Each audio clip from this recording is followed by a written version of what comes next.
আসসালামু আলাইকুম রহমতুল্লাহ। প্রিয় দর্শক, সূরা ফাতিহা পড়ে মেথির উপর ফু দিলে কি হয়? হ্যাঁ প্রিয় দর্শক, খুবই উপকারী এবং দামি একটি আমল আজকে আপনাদের সাথে শেয়ার করতে যাচ্ছি। ভিডিওটা শেষ পর্যন্ত দেখুন, দেখলেই বুঝতে পারবেন কত উপকারী এবং দামি একটি আমল। প্রিয় দর্শক, সেই আমলটি কিভাবে আমল করবেন সম্পূর্ণ আলোচনা আমি ভিডিওর মাঝে করব এবং কেন করবেন সেটাও আমি ভিডিওর মাঝে বলবো। তবে ভিডিওটি শুরু করার আগে আপনাদের কাছে একটা রিকোয়েস্ট, যারা আমার চ্যানেলের মধ্যে নতুন আছেন অবশ্যই চ্যানেলটি সাবস্ক্রাইব করে পাশে থাকা বেল আইকনটি বাজিয়ে দেবেন। প্রিয় দর্শক, অত্যন্ত দামি এবং গুরুত্বপূর্ণ একটি আমল আজকে আপনাদের সাথে শেয়ার করতে যাচ্ছি। প্রিয় দর্শক, সূরা ফাতিহাকে সূরাতুশ শিফাও বলা হয়। হাদিসের মধ্যে রাসূলুল্লাহ সাল্লাল্লাহু আলাইহি ওয়াসাল্লাম বলেছেন যে কোনো অসুখের জন্য, যে কোনো রোগের জন্য সূরা ফাতিহা পড়ে যদি দম করা হয়, সূরা ফাতিহা পড়ে যদি ফু দেওয়া হয়, তাহলে এই রোগ ভালো হয়ে যাবে। যে কোনো রোগের জন্য এই সূরাটা কার্যকরী। অর্থাৎ সূরা ফাতিহাকে এই জন্যই কিন্তু সূরাতুশ শিফা বলা হয়েছে। অর্থাৎ সূরাতুশ শিফা আরোগ্যের সূরা।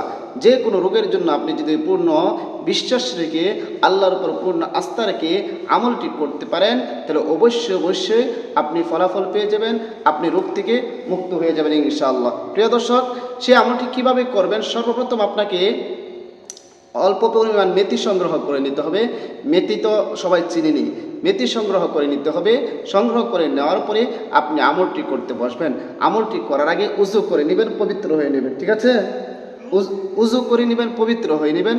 উযু করে পবিত্র হয়ে আমলটি করবেন, কারণ পবিত্রতা মহান আল্লাহ পাক রব্বুল আলামিনের সিফত। আল্লাহ পাক রব্বুল আলামিন নিজে পবিত্র, আর পবিত্রতাকে পছন্দ করেন। সুতরাং পবিত্র হয়ে আপনি যখন আমলটি করবেন, সে আমলের পাওয়ার, সে আমলের গুরুত্ব অনেক বেড়ে যায়, সে আমলের কার্যকারিতা অনেক বেড়ে যায়। এই জন্য উযু করে এরপরে আপনি আমলটি করবেন। প্রিয় দর্শক, মনে করেন আপনি উযু করে নিলেন আর মেথির সামনে নিলেন, এবং সামনে নেওয়ার পর সর্বপ্রথম 3 বার ইস্তিগফার পড়বেন। আস্তাগফিরুল্লাহ রাব্বি মিন কুল্লি যামবি ওয়া আতুবু ইলাইহি লা হাওলা ওয়ালা কুওয়াতা ইল্লা বিল্লাহি আলিয়্যিল আযীম। আস্তাগফিরুল্লাহ রাব্বি মিন কুল্লি যামবি ওয়া আতুবু ইলাইহি লা হাওলা ওয়ালা কুওয়াতা ইল্লা বিল্লাহি আলিয়্যিল আযীম। ইস্তিগফার 3 বার পড়বেন, এরপর 3 বার যে কোন দরুদ শরীফ পারেন পড়বেন। আমি দরুদ ইব্রাহিম পড়তেছি। اللهم صل على محمد وعلى آل محمد كما صليت على إبراهيم وعلى آل إبراهيم إنك حميد مجيد اللهم بارك على محمد وعلى آل محمد كما باركت على إبراهيم وعلى آل إبراهيم إنك حميد مجيد। এরকম ভাবে 3 বার ইস্তিগফার এবং 3 বার দুরূদ শরীফ পড়ার পর এরপর আপনি সূরা ফাতিহা পড়বেন। কতবার পড়বেন সেটাও বলছি। আউযু বিল্লাহি মিনাশ শাইতানির রাজীম। বিসমিল্লাহির রহমানির রহিম।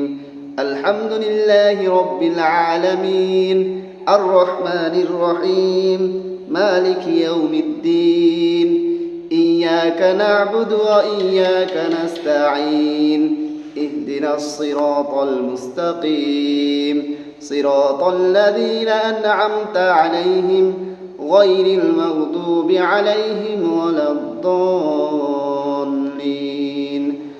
آمين। আবারও পড়বেন। বিসমিল্লাহির রহমানির রহিম। আলহামদুলিল্লাহি রাব্বিল আলামিন আর রহমানির রহিম মালিকি ইয়াউমিদ্দিন إياك نعبد وإياك نستعين اهدنا الصراط المستقيم صراط الذين أنعمت عليهم غير المغضوب عليهم ولا الضالين আমিন। এরকম ভাবে সূরা ফাতিহা 21 বার পড়বেন। 21 বার পরে মেথির উপর 3টি ফু বা দম করে নেবেন 21 বার পরে। এরপর আবারও যে কোনো দরুদ শরীফ পারেন 3 বার পড়ে নেবেন। সাল্লাল্লাহু আলাইহি ওয়াসাল্লাম, সাল্লাল্লাহু আলাইহি ওয়াসাল্লাম, সাল্লাল্লাহু আলাইহি ওয়াসাল্লাম। আরও 2টি দম বা ফু করে নেবেন সেই মেথির উপর। আপনার আমল করা শেষ। এখন আমরা জানবো এই আমলটি কেন করেছি এবং মেথিগুলো কি করব। হ্যাঁ প্রিয় দর্শক, বর্তমানে একটি রোগ আছে, সেই রোগটা হচ্ছে ডায়াবেটিস। ডায়াবেটিস রোগের কোনো অভাব নেই, অনেক চিকিৎসা করতেছেন কিন্তু এটা নিয়ন্ত্রণ হচ্ছে না। কিন্তু আপনি যে আজকে যে আমলটা করছি সেই আমলটি যদি করে সঠিকভাবে ব্যবহার করতে পারেন, ইনশাআল্লাহ আপনার ডায়াবেটিস নিয়ন্ত্রণ হয়ে যাবে। হ্যাঁ প্রিয় দর্শক, আর অন্যান্য যে রোগ আছে সেগুলো আপনার নিয়ন্ত্রণ হয়ে যাবে। পেটের যত ধরনের সমস্যা আছে সেগুলো দূর হয়ে যাবে ইনশাআল্লাহ। প্রিয় দর্শক, এভাবে প্রতিদিন মেথির উপর আমল করে, প্রতিদিন তো আর করতে হবে না, একটু বেশি পরিমাণ মেথি করে যতদিন খাইতে পারেন খাবেন কি না কি সেটা বলতেছি, ব্যবহার করবেন।